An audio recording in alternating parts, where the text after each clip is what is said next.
लेने के लिए मैं अपने हॉट मग साथ रखती हूँ और उनको मैं यहाँ से रिफ़िल करवा लेती हूँ। अच्छा, यहाँ पे चाय की दुकानें जो हैं वो बहुत ज़बरदस्त होती हैं, जैसे कि आप देख सकते हैं। ये भी फैमिलीज़ आई हैं, मोस्टली देसी ही हैं और वो चाय तो मस्ट ऑर्डर करें। अच्छा जी, हमारा आ गया है ऑर्डर। क्लब सैंडविचेस हमने ऑर्डर किए थे। अस्सलाम वालेकुम, उम्मीद है सब खैरियत से होंगे। मैं हूँ सुंदस और इस वक्त हम मौजूद हैं रियाद में, बल्कि मौजूद थे यहाँ से। इस वक्त अब हम जा रहे हैं रियाद से दमाम की तरफ। और इस वक्त हम जो है सबसे बड़ी टनल जो इस वक्त सऊदीया की है, इसके अलावा चाइना में बहुत ज़्यादा बड़ी टनल्स मौजूद हैं, लेकिन इस वक्त ये टनल सऊदीया की सबसे बड़ी टनल है और ये रिसेंटली यहाँ पे ओपन हुई है, तो इसमें से गुजर रहे हैं। चलें जी, मैं आगे बताती हूँ कि हम दमाम जा रहे हैं आज। और जैसा कि आप जानते हैं कि जब भी सऊदीया में छुट्टियाँ आती हैं तो सबसे बेस्ट ऑप्शन हमें यही नज़र आती है कि मक्का या मदीना का टूर कर लिया जाए। तो मक्का और मदीना के अलावा भी सऊदीया में और बहुत सारी ऑप्शंस मौजूद हैं। और जैसा कि आप जानते हैं कि सऊदी जो कल्चरल है वो सारा टूरिज़म को प्रमोट कर रहे हैं बहुत ज़्यादा, और उन्होंने बहुत ज़्यादा जिसे कहते हैं कि टूरिज़म को प्रमोट करने के लिए और बहुत सारे प्रोजेक्ट शुरू हुए हैं। आलूला है, नियोम सिटीज़ हैं, रेड सी प्रोजेक्ट है, तो बहुत ज़्यादा टूरिज़म को सऊदीया में प्रमोट किया जा रहा है। तो इस वक्त अब हम उन प्रोजेक्ट्स की तरफ तो नहीं जा रहे, लेकिन दमाम का प्लान बना है। जैसा कि आप जानते हैं कि सऊदी नेशनल डे की वेकेशंस थी और हर वक्त सऊदीया में छुट्टियां मिलती भी नहीं हैं आपको। मोस्टली जब आप सऊदी रेजिडेंट होते हैं या सऊदीया में आप रह रहे हैं तो आपको मोस्टली वीकेंड्स पे ही छुट्टियां मिलती हैं। यहाँ पे बहुत ज़्यादा छुट्टियां नहीं होती। यहाँ तो आपको सऊदी नेशनल डे की मिल जाएगी या फाउंडिंग डे की मिल जाएगी या ईद वगैरह की मिल जाती है। तो सऊदी नेशनल डे की छुट्टियां थीं और ऑलमोस्ट इस वक्त रियाद पूरा ही खाली है कि जितने भी यानी कि लोग थे यहाँ, तो वो अपने जो यहाँ के लोकल्स हैं वो अपने आबाई इलाकों में चले जाते हैं, सिटीज़ में चले जाते हैं, या मोस्टली जो लोग होते हैं वो मक्का मदीना जाना प्रेफर करते हैं कि इसी बीच में उनकी थोड़ी सी जिसे कहते हैं कि आप आउटिंग भी हो जाती है। तो हम लोगों ने यही प्लान बनाया कि क्यों ना इस दफ़ा दूसरे सिटीज़ को डिस्कवर किया जाए। बहुत ज़्यादा ड्राइविंग का मूड भी नहीं था, तो सोचा कि दमाम को ही डिस्कवर किया जाए। दमाम जो है वो रियाद के करीब ही है, बहुत ज़्यादा दूर नहीं है। ऑलमोस्ट 415 किलोमीटर के डिस्टेंस पे है। अच्छा, ये 3 सिटीज़ एक साथ हैं, दमाम, हुबर और दहरान। अब आप इनको कुछ भी यानी कि दहरान कह लें या हुबर कह लें या दमाम कह लें, ये तीनों सिटीज़ बिल्कुल साथ साथ हैं, 10 से 15 किलोमीटर के फासले पर हैं। इस वक्त हम बस अपना फ़र्स्ट स्टे ले रहे हैं। जैसा कि ब्रेकफास्ट किए बगैर घर से निकल आए थे, तो चाय एक कंपल्सरी चीज़ है, तो बस चाय लेने के लिए मैं अपने हॉट मग साथ रखती हूँ और उनको मैं यहाँ से रिफ़िल करवा लेती हूँ। अच्छा, यहाँ पे चाय की दुकानें जो हैं वो बहुत ज़बरदस्त होती हैं, जैसे कि आप देख सकते हैं। मैं अंदर आई चाय भरवाने के रिफ़िल करवाने के लिए अपना मग, तो बहुत ही ज़बरदस्त किस्म का आप देख सकते हैं। इनकी सिटिंग बहुत ज़बरदस्त होती है और अलहदा फैमिली के बैठने के लिए भी जिसे कहते हैं, उन्होंने छोटे छोटे रूम्स बनाए होते हैं। तो यहाँ पे इनकी नीचे बैठने वाली सिटिंग होती है कि आप आराम से कंफर्टेबली, कारपेट लगे होते हैं, वहाँ बैठ सकते हैं। और उस चाय के साथ इनकी जो डेट बिस्किट्स और जो छोटी स्वीट्स होती हैं वो बहुत ही ज़बरदस्त किस्म की होती हैं। इन दुकानों को बुफिया कहते हैं और यहाँ पर जिसे कहते हैं, आप बाहर से देख सकते हैं कि एक बड़ा सा मग बना होता है और सारा कुछ ना, तो आप यहाँ से अपनी चाय वगैरह फिल करवा सकते हैं। चाय वगैरह फिल करवा ली और बच्चों ने जो थोड़ा सा ब्रेकफास्ट वगैरह लेना था उन्होंने वो ले लिया और अब आगे का सफ़र हमने शुरू किया। चलें जी, दमाम के बारे में मैं आपको बता रही थी कि 400 किलोमीटर ऑलमोस्ट है रियाद से। और अच्छा, दमाम की तरफ जब आप जा रहे होते हैं ना, तो सहरा का कलर जो है ना, ये चीज़ें मैं बहुत ज़्यादा नोट करती हूँ। पता नहीं लोग इतने ऑब्ज़र्व करते हैं या नहीं करते, लेकिन मैं बहुत ज़्यादा इन चीज़ों को ऑब्ज़र्व करती हूँ। इस सहरा का कलर जो है ना, ये बहुत लाइट है, मिट्टी का कलर, लेकिन जो आप मक्का और मदीना की तरफ जाते हो तो वहाँ पर डार्किश टोन में मिट्टी का कलर आता है। इस वक्त अब हमने सेकंड स्टे लिया है और मैं काफ़ी थक गई थी ड्राइव कर कर के, तो मैंने सोचा कि मैं अब चाय पी लूँ और ड्राइविंग सीट जो है मैं छोड़ दूँ, क्योंकि अक्लमंदी का तकाजा यही है कि आप एक दफ़ा थक जाएं तो अपनी सीट स्विच कर लें, क्योंकि यहाँ पे मैंने बहुत बुरे किस्म के मेजर एक्सीडेंट्स होते हुए देखे हैं। और एक एक्सीडेंट तो मैंने अपने सामने होते देखा था कि उसमें 4 लोग, डॉज गाड़ी थी और उसमें 4 लोग जो ट्रैवल कर रहे थे और उसमें से सिर्फ एक छोटा बच्चा जो गोद में था मदर की, वो सरवाइव किया था। तो इसमें बेहतर यही ऑप्शन आपके लिए एक बचती है कि आपको थोड़ी सी भी थकन फील हो तो फ़ौरन अपनी जिसे कहते हैं सीट स्विच कर लें। अच्छा, ये एक स्टिकर मैं आपको दिखा रही हूँ, गाड़ी में लगा हुआ है।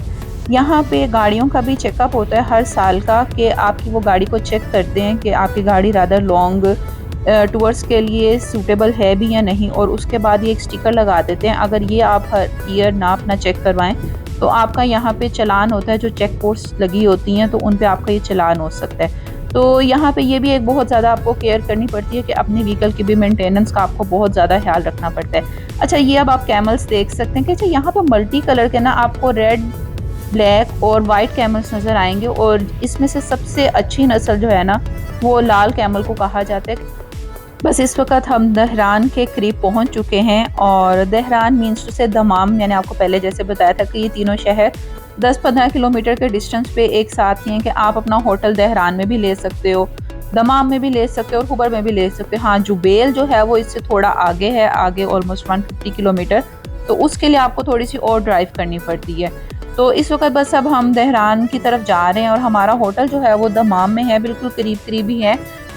अच्छा, जब आप दमाम और रियाद हाईवे पे होते हैं तो आपको यहाँ पर हैवी व्हीकल्स जो हैं वो बहुत ज़्यादा मिलते हैं, और ये ड्राइविंग में बहुत ही रफ होते हैं। ट्रस्ट मी कि ये बिल्कुल परवाह नहीं करते। यहाँ पे जो है इनको फर्स्ट लेन में आना तो अलाउ ही नहीं होता, तो सेकंड लेन में भी ये जब आप 3 से 4 देख लेना तो आपको अपनी गाड़ी ऑटोमेटिकली फर्स्ट लेन में कर लेनी चाहिए, क्योंकि एक दूसरे को ओवरटेक करने के चक्कर में ना तो ये बहुत ज़्यादा बड़े बड़े ब्लंडर्स भी मारते हैं। और स्पेशली जब इस रोड पे आप होते हैं तो यहाँ पे तो क्योंकि इनकी हैवी ट्रैफिक बहुत ज़्यादा होती है पोर्ट की वजह से, कि दमाम में पोर्ट है, तो उसकी वजह से ये बहुत ज़्यादा आपको हैवी व्हीकल्स नज़र आते हैं। मक्का मदीना हाईवे पे भी और रियाद टू मक्का हाईवे पे भी होते हैं, लेकिन वहाँ पे फिर भी ये कुछ ज़्यादा पुलिस के नाकों की वजह से कंट्रोल रहते हैं। लेकिन यहाँ पे दमाम हाईवे पे ये बहुत ज़्यादा मेजर ब्लंडर्स मारते हैं, तो इधर आपको बहुत ज़्यादा केयरफुल होकर इस चीज़ को ध्यान में रख कर ड्राइव करना पड़ता है। रियाद टू दमाम अगर आपने ट्रैवल करना है तो इसके और भी रास्ते हैं, जैसे ट्रेन चलती है काफ़ी सुपर फास्ट किस्म की, और आपको ऑलमोस्ट 1 आवर में वो पहुंचा देती है दमाम। तो इसकी भी आपकी एक बड़ी अच्छी ऑप्शन है कि आप इसकी बुकिंग कर लें, और यहाँ पे अगर आपने जो सिटी में ट्रैवल करना है तो उसके लिए आप रेंट ए कार दमाम से ले सकते हैं, वो भी एक बहुत अच्छी ऑप्शन है। और दूसरा बाय एयर तो अवेलेबल है, लेकिन जब आपके पास 400 किलोमीटर का बहुत ज़्यादा सफ़र ना हो तो आपके लिए बेस्ट ऑप्शन यही है कि आप अपना रोड ट्रिप करें और रास्ते को एंजॉय करें। अच्छा, यहाँ पे जो है दमाम के जो साथ सी लगता है पर्शियन गल्फ है, और बिल्कुल सामने उसके ईरान है और सामने बहरीन भी है। कोशिश करूँगी कि आपको बहरीन का बीच का भी टूर करवा सकूँ, वो भी दिखा सकूँ। अच्छा, बहरीन वगैरह जाने के लिए यहाँ से बहुत सारे लोग बहरीन भी जाते हैं और बहरीन से आते भी हैं। तो बहरीन जाने के लिए यही है कि आपको पहले सऊदीया से एग्ज़िट का वीज़ा, एंट्री वीज़ा जो है एक सऊदीया का, वो लेना पड़ता है, नहीं तो बिल्कुल भी जाना बहरीन बिल्कुल भी मुश्किल नहीं है। हाँ, जो सऊदी हैं, सऊदी नेशनल्स हैं, उनके लिए कोई मुश्किल नहीं है, लेकिन जो रेजिडेंट्स हैं उनको एंट्री का वीज़ा लगवाना पड़ता है, फिर ही आप बहरीन के ब्रिज के उस तरफ जा सकते हैं।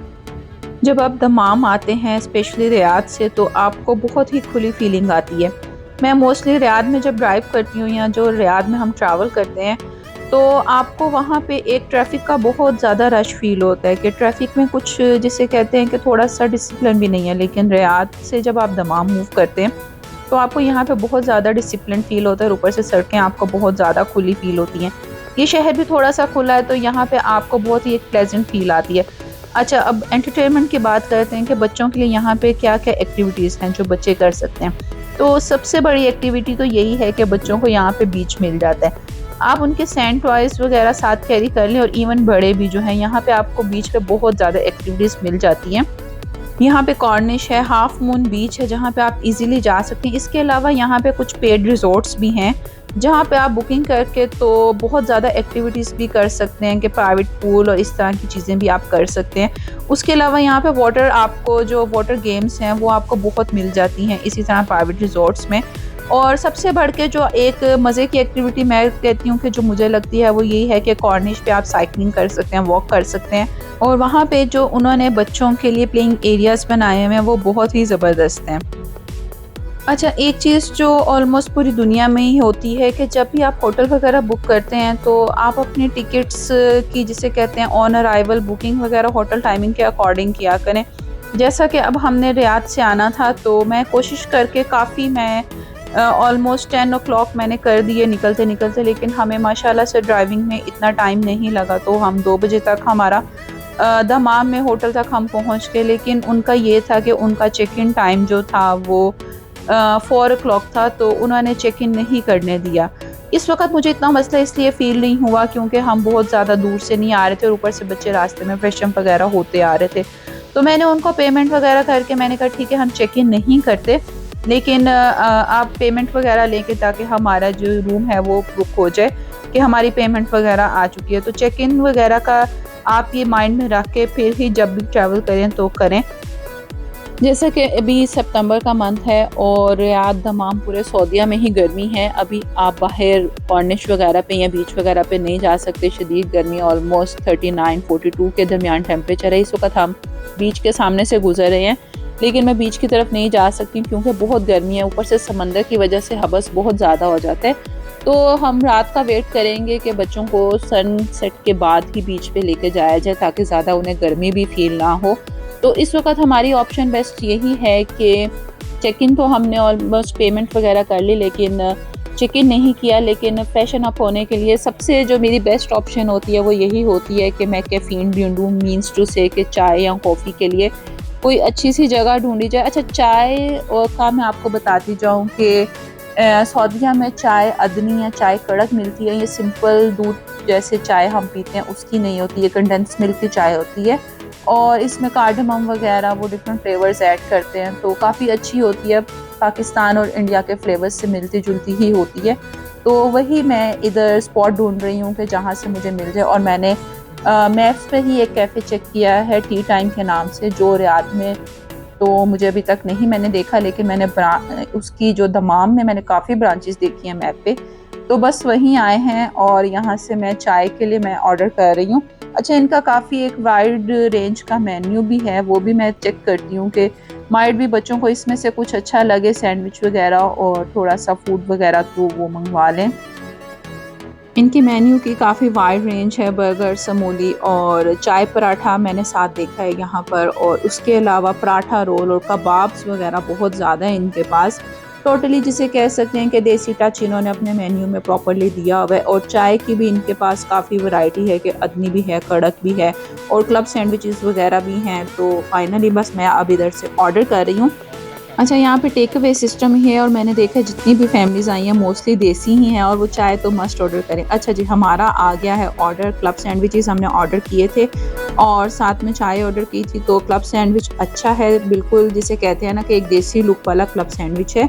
थोड़ा सा उसमें चिकन का कीमा वगैरह लगाया हुआ है और साथ अंडा लगाया हुआ है और फ्राइज़ हैं, तो नॉट सो बैड, बहुत ही यानी कि रीज़नेबल फ्लेवर था। और साथ में चाय है, चाय बहुत ज़बरदस्त किस्म की थी। अच्छा, चाय की मुझे एक शिकायत ये थी कि ये सऊदीया में पूरे में ही ऐसे होता है कि ये मीठी चाय देते हैं, तो मैं जैसे कि अनस्वीटेंड टी पीती हूँ तो उसके लिए मुझे थोड़ी सी प्रॉब्लम होती है। अच्छा, यहाँ से अब चाय वगैरह के बाद बस अब हम जा रहे हैं जी दहरान मॉल, क्योंकि इस वक्त बाहर गर्मी में कॉर्निश में तो नहीं फिर सकते, तो दहरान मॉल एक बेस्ट ऑप्शन है। यहाँ पे दो ही ज़्यादा बड़े मॉल हैं, एक दहरान मॉल और दूसरा राशिद मॉल। राशिद मॉल में कंस्ट्रक्शन वगैरह हो रही है आजकल और दहरान मॉल जो है वो इस वक्त ओपन है और काफ़ी बड़ा मॉल है दमाम का। तो इस वक्त बस अब हम दहरान मॉल आए हैं कि थोड़ा सा टाइम यहाँ पे स्पेंड किया जाए, 1-2 आवर्स, और उसके बाद फिर देखते हैं कि कॉर्निश पे, तब तक थोड़ा सा सूरज भी नीचे चला जाएगा और फिर कॉर्निश पे जाया जाए। सऊदीया में जैसा कि नेशनल डे की वजह से हर जगह ही ऑलमोस्ट सेल लगी हुई है और ये शॉपिंग सीज़न भी कहलाते हैं इसको, क्योंकि ये फाउंडिंग डे पे और नेशनल डे पे बहुत ज़्यादा सेल्स लगाते हैं और इस वक्त यहाँ पे मॉल में फुल लोग शॉपिंग वगैरह कर रहे हैं। थोड़ा सा टाइम मॉल में स्पेंड किया, लेकिन जब आपने बहुत ज़्यादा शॉपिंग वगैरह ना करनी और इन चीज़ों में आपकी थोड़ी सी दिलचस्पी कम हो तो मॉल्स वगैरह भी आपको इतने अच्छे नहीं लगते।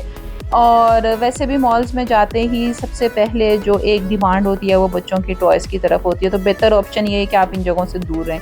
चलें जी, थोड़ा सा टाइम भी अब गुजर चुका है और इस वक्त हम सनसेट हो चुका है और कॉर्निश पे जाने का प्लान बना है कि बच्चों को थोड़ी सी वहाँ पे वॉक वगैरह करवाई जाए, थोड़ी सी फ्रेश एयर में बच्चे खुद वॉक करें तो वो ज़रा एक बेहतर ऑप्शन है। अच्छा, आप देख सकते हैं कि जैसा कि सऊदी नेशनल डे की वजह से कितनी ज़बरदस्त लाइटिंग की हुई है कि हर जगह उन्होंने ग्रीन फ्लैग्स और ग्रीन लाइटिंग की हुई है, स्पेशली बिल्डिंग्स पे। और इन्होंने यहाँ पे बहुत ही ज़बरदस्त किस्म का एक शेड्यूल भी दिया हुआ है कि एयर शो का और फायरवर्क्स का, कॉर्निश पे भी, बीच पे भी, इवन रियाद में भी बहुत ही उन्होंने ज़बरदस्त किस्म की लाइटिंग भी 1 वीक पहले शुरू कर दी थी। और उसके अलावा इन्होंने पूरा शेड्यूल भी दे दिया था कि रियाद में भी कहाँ कहाँ पे एयर शो होना है और फायरवर्क होना है।